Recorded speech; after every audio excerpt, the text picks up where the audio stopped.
মানুষকে সবসময় হাসানো আর বিনোদন দেওয়ার আরেক নাম জিয়াউল হক পলাশ, যিনি ব্যাচেলর পয়েন্ট নাটকে কাবিলা নামে সুপরিচিত, যার মূল কাজই হচ্ছে মানুষকে হাসানো।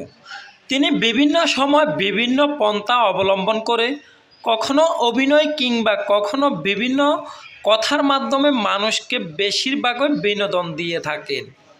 তার অভিনয় কিংবা কথা শুনে হাসেন না এরকম লোক নেই বললেই চলে।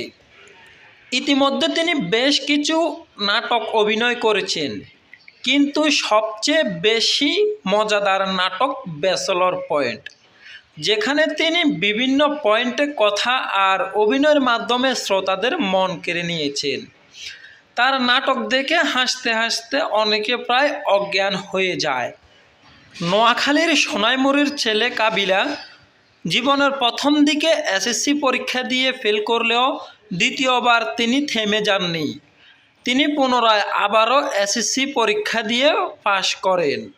ছোটকাল থেকেই তিনি বেশ অভিনয় নাটক প্রেমী ছিলেন এবং ভবিষ্যৎ জীবনকে গড়তে তিনি অভিনয় জগৎকে বেছে নিয়েছেন এবং কি তিনি এখন তাই করে বেড়াচ্ছেন, যার মাধ্যমে তার কোটি কোটি টাকা ইনকামও হচ্ছে। প্রিয় দর্শক, ব্যাচেলর পয়েন্টের নায়ক কাবিলার নাটক আপনার কাছে কেমন লাগে কমেন্ট করে জানিয়ে দিন।